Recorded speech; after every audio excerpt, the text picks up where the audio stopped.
personal to me. I almost lost my own mother to breast cancer. Luckily, she was an old hippie and knew that she needed to be taking her medical marijuana. Probably before she had even heard the term medical marijuana. And I'm thankful that my mother was savvy enough to know that this substance felt right for her, despite going through probably one of the scariest things a human being can ever endure. And apparently cancer tends to run in my family, because a few years ago, my older brother, one of my best friends, was diagnosed with stage 4 mantle cell lymphoma. And basically told to get his affairs in order and to go and visit, the experts about cancer down in wherever they are. I don't even care. And why is it that my brother has to potentially lose his life or become a narcotics trafficker by getting legal medical marijuana somewhere? Why is it that my brother can't just have access to something that could, if not save his life, at least increase the quality of his life during his most dire need? Why are Texans flushing cancer patients down the drain? I have a guess. It's with influence from what I believe to be the largest and most dangerous drug cartel of all. They put the Sinaloa cartel of Mexico to shame with how lethal and how much influence and power and money they have at their disposal. And that, my friends, the biggest drug cartel of all is the pharmaceutical industry, which has its boot on the throat of our representatives, of our patients, of our parents. And I'm sick of it. Breathe. I'm sick of being told that Texans are not ready for medical marijuana. I'm sick of these representatives who have a moral reason to not support medical marijuana. I don't give a damn about your moral reason, sir or ma'am. I give a damn about science. I give a damn about my fellow Texans. And I give a damn about making Texas a better place for all of us. And every one of you need to be telling your representatives that exact same thing. You need to be telling your local media. You need to be calling your favorite radio station. And you know what? I hear all this crap that you advertise to me. And I want to support you. I do. I need you to support me. Something personal to me. I'm a listener. I need you to support medical marijuana. I need you to start talking about medical marijuana, reaching out to groups like NORML and the Texas Coalition for Compassionate Care, the Cash Hyde Foundation, and so many of these other reform groups. And I want these radio stations and TV stations and print publications and blogs and YouTube channels and Instagram feeds and everything talking about medical marijuana, because you, the fan, are demanding it.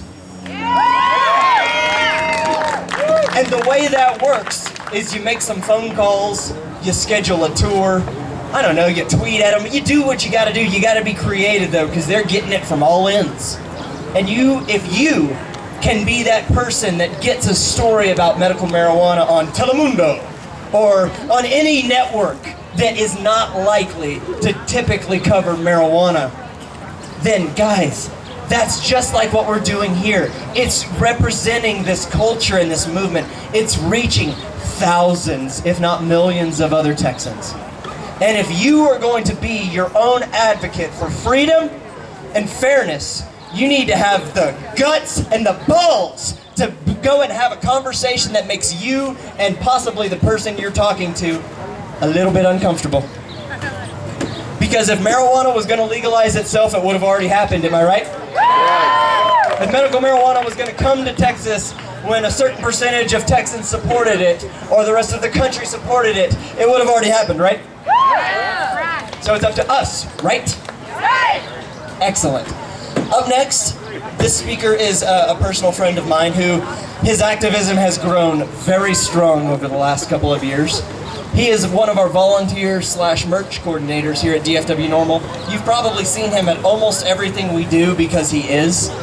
He's usually the first to leave, first to arrive and last to leave. He's one of those types of volunteers.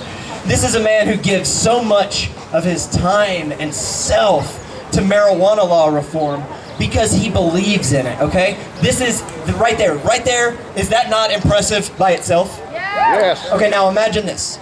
Imagine everything that I just said, and this man has, what is it, 4 kids? You have 4 kids? 3 kids, and one of them is extremely sick. Whoa. How does he manage to put so much of his time and self into something that takes so very much of your time and self? And it's because he has so much love in his heart, and he just knows that this feels right to him. This feels like standing up for his family and for his son who needs this medicine and can't have it because of his zip code, and himself, a victim of marijuana prohibition. I would like you to put your hands together for my friend, Adam Hess.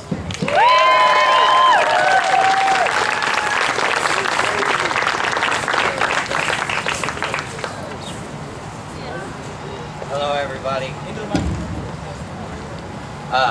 I'm grateful. I'm grateful to be here with everybody today and have the opportunity to share with you a little bit about myself in hopes that my story, as well as the words of my fellow speakers here, will encourage everyone to fight for our right in Texas to access medical marijuana. A little bit about myself. My name is Adam Hess. I'm a disabled father of 3 amazing children, a medical marijuana advocate, and a board member for the largest and most active group of NORML. One important reason I fight for medical marijuana is directly related to a personal tragedy I dealt with as a teenager. When I was 14 years old, my brother, best friend, and role model at the time committed suicide behind my family home. It completely devastated my family, and as a young boy, it tore me apart. I stopped eating, sleeping, and stayed to myself for a long time.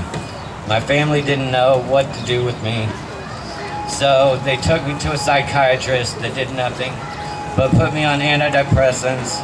When I began having side effects from them, my doctor continued to pass out more scripts to counteract the problems. 10 years had passed, and at that point, I was on more meds than I could count. My quality of life had deteriorated. The pills and side effects nearly killed me multiple times. I decided to stop all of the medication and search for a natural way to treat my depression.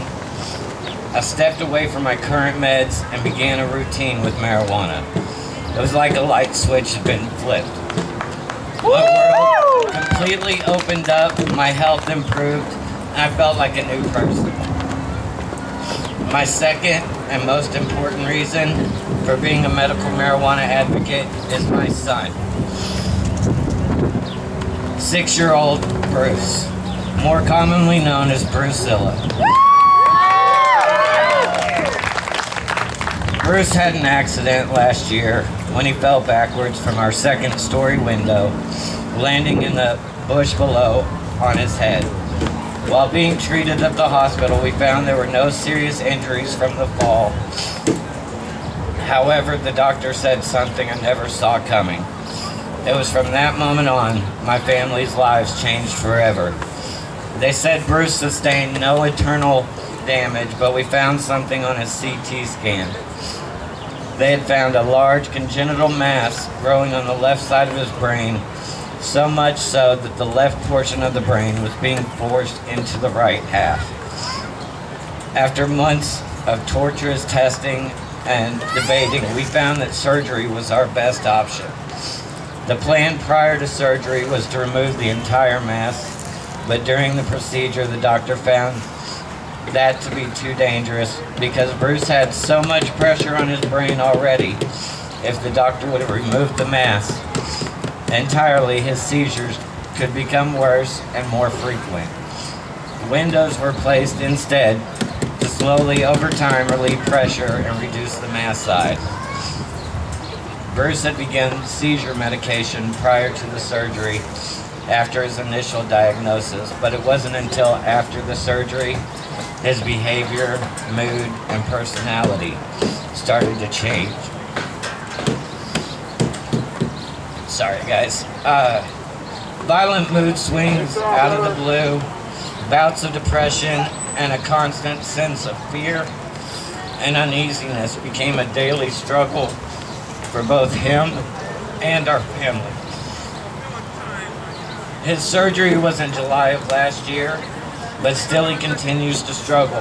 The options currently offered are more pharmaceuticals, and I myself have gone down that path, and I don't want my son to suffer as I have. I've done my research, and I know cannabis can help, not only with his emotional and physical struggles, but most importantly, the size and growth rate of his brain mass. As a parent, having to watch your child suffer while knowing cannabis is out there helping others, but not being able to safely access it without the fear of losing my family is heartbreaking. I don't want to see any child suffer or parent feel hopeless anymore. It's well past our time here in Texas for a choice, an alternative treatment. I want to see growth in our pro-medical marijuana community. There is strength in numbers. Yeah. So if my story or another here today touches you, please reach out. Share our stories or your position with a friend or neighbor. We need to rally and fight for those who cannot. We need to be their voice. I would like to ask every one of you to please pull out your phones and Google the words, "Who represents me?" First thing Monday morning, give them a call. Make an appointment. Tell them you're tired of seeing people suffer and die when cannabis is a cure. I'll even go with you to your meeting.